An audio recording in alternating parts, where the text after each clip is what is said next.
Babylon is controlled by two spirits. The first spirit that rules Babylon is the spirit of Nimrod. That's the spirit of invention. That's the spirit of globalization. That's the spirit of greatness. That is why every time you find people who are slaves of Satan, the devil always bargains with them about greatness. I can give you something that will make you a star, and they begin to compromise. That's what led them to build Babel. It's the spirit of Nimrod. You come up with inventions that turn people away from God. And the second spirit that rules Babylon is the spirit of Jezebel. And the spirit of Jezebel is the spirit of seduction, is the spirit of mixture, and is the spirit of corruption. So if you are not taught how to overcome spirit cities, when you now go out to represent Jesus, you will now meet things, inventions that will be used to bargain your allegiance. Opportunities, doors of greatness. God makes men great. He said the Lord gave his word. Great was the company of them that published it.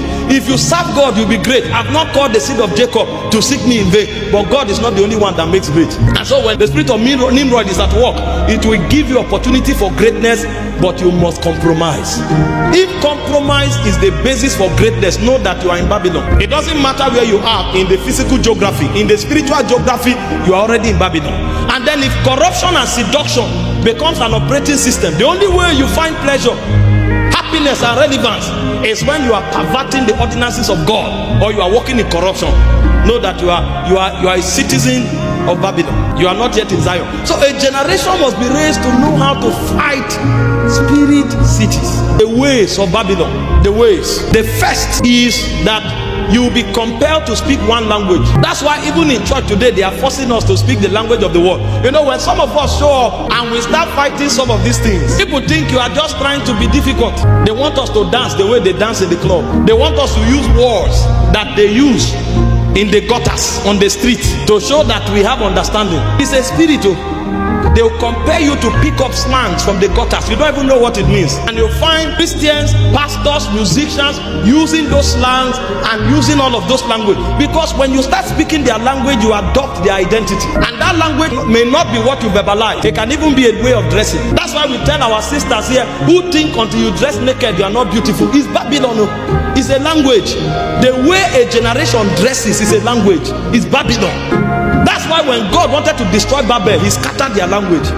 Because if they speak one language, they want to find God in things or themselves, and they will neglect the living God. So from dressing to talking to lifestyle, all of those things are a language. It gives you an identity so that when the world sees you, they will not be able to tell the difference. Number two way of Babylon is that your focus is not the will of God, it's greatness. There are many people who are doing ministry today. They don't care what God says. They don't care what God's agenda is. So long as they feel relevant according to the standard of the world, that's fine. So you find people doing things dislocated from destiny. An intercessor wants to be an evangelist online. An evangelist wants to be a politician. An apostle who should be in the mission field wants to become. People are just dislocated. Yes, an apostle is a psalmist. Because anyone that looks as if it will give you visibility, the next thing, you have become a new creature and you are doing it. So a man who should be praying on the altar, you'll find him online, opening platform. He's trying to be known. Is Babylon. And the problem is that you may succeed in it. But the more you succeed, the more you discover you have wandered away from God. Somebody who should be a singer, come and sing. He said, no, singing is not working. I want to open my church. Somebody who should be opening churches in the village, because God equipped him to be a missionary. He said, no, the village is not working. Me too, I'm coming to city center. And he comes to city center. In 3 months, he has borrowed money from all the borrowing platforms that is in that city. After 3 years, he carries his bag and run away, because he's not wired to function there. And before he realizes it, Satan will mess him up. When you serve God, he will make you great. But greatness is not your pursuit. That's why it's called Babylon the Great. He will suggest greatness to you as your goal. Our goal is not to become great. Our goal is to fulfill the will of God when our time is over. I'm not telling you to become a mediocre. You know, we advocate for excellence, influence here, because it's a necessary tool for advancing kingdom. But that is not our priority. Everything that greatness looks like is a tool for advancing kingdom. Number 3 way of Babylon is a change of identity. Anything that puts you under pressure to hide your identity in Christ so that you are accepted or you are given an opportunity, it's not God, it's Babylon. Babylon will force it down your throat. Somebody told a story. A woman wanted her son to go for all these holiday camps, and she was so troubled. In fact, she called some pastors to pray with her, because she was afraid that if the son goes there and they discover she is a Christian, they were going to be taunting him, frustrating him. So the son went for the camp and came back. The woman was happy, trying to find out what happened. Hope your confidence, hope you have not been, they didn't insult you, they didn't do anything. The son said, no, don't worry. Nobody noticed I was a Christian. He adopted the identity of the world and managed it perfectly. Some of you saying, here, if we go to your office and we call you man of God, people will turn, who? Man of God? Are you a man of God? Because they will be shocked that you are a Christian. That's why I tell you, what we are talking about here is not just to come to church and speak in tongues. The guy said, oh king, we are not careful to answer you in this matter. He said, even if you make the fire 7 times hotter, we will not bow. We have a generation of people who compromise even when they are not tempted. So when we come to church, all of us are pious like St. Patrick, St. Thomas Aquinas. But the moment we go to the office, we are the same. Somebody said, he told a parable about Lagos. He said on Sunday, Lagos is dry because almost everybody is in church. But if you come back on Monday, if your glass is wind down, they will steal your phone. He said, where do these people go to on Sunday? Because we become like them. See, don't be a Lagosian because you live in Lagos. Don't be a Jamaican because you live in Jamaica. Don't be a Nigerian because you live in Nigeria. Be a citizen of Zion wherever you find yourself. If your identity is altered, you are a Babylonian. The fourth thing that defines the way of Babylon is mixture. Eating food given to idols. It's not everything we consume. I was preaching the other day. I told our people here, they said they are Christians, they want encounters, they want to burn for God, carry their phones, a secular song that litters everywhere. Any beat you play, before they sing the song, they will tell you the artist. As they are eating the word of God, that's how they are eating all the secular musicians. Even the ones that are outrightly honoring idols, Christians sing them. When you ask them, they say, is it a sin to sing a song? They are not kingdom oriented. Daniel and his friends said, we will not eat that which is sacrificed to idols. They said, they called it defilement. Daniel chapter 1 verse 8. They refused. The songs you are singing, they came from spirits. They were inspired. You think they just sang because they were gifted? Why do you sing some songs here and you start praying in tongues? Because those songs come from altars that generate energies of the spirit. Who told you that you sing some song, you will not start feeling like committing immorality? Who told you that you not sing some song and your fire won't go down? Who told you men originate songs? Songs come from the spirit realm. They are vibrations of their soul. When they release it, we catch it and we communicate it. They don't come from our realm, because those sounds are transport medium.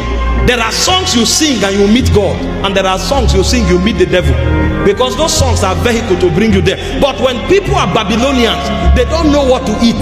Your diet must be sanitized. We don't eat everything, sir. We don't participate in every meal. Only the things served from the Holy of Holies are the things we allow to enter our soul and our spirit. That's how we fight Babylon. The way they do me, and somebody is singing and dancing and dancing and dancing. He doesn't even know what he's talking about. If they choke. And you hear Christian talking. When I hear those things, I say, which one is this? They say, no, they started saying it some days ago. And the other day I was asking my wife, I said, how do they know when these things come? That means they are tuned to those frequencies. The moment anyone shows up, you start hearing it everywhere. I said, this thing I'm hearing, what is it? They say, that's the raining slang. And Christians are consuming it every day. I'm not saying you won't hear it. You are in the world, but you are not of the world. You become a Babylonian when you begin to consume it. When they throw it at you, repel it. This one can't enter my soul. My diet is selected. I'm careful what I eat. Number 5 way of Babylon is bowing to men. When a system is built, even if it's called church, if at the end of the day they go is for a man to become a god, there's a problem. And that is why most of our churches today are Babylonian systems. It's all about general overseer. Even the message can't be preached until Papa is quoted 10-20 times, because you must say something that makes Papa feel that you are loyal. It's Babylonian system. Because the same way Nebuchadnezzar built a graven image, some of us, a large cathedral has become our graven image. That's why you see we kill ourselves today to build certain structures. All of that is packaging. I know the place of order, I know the place of excellence. I understand the necessity of building befitting places where people can come to worship God. but we are not called to worship men or things.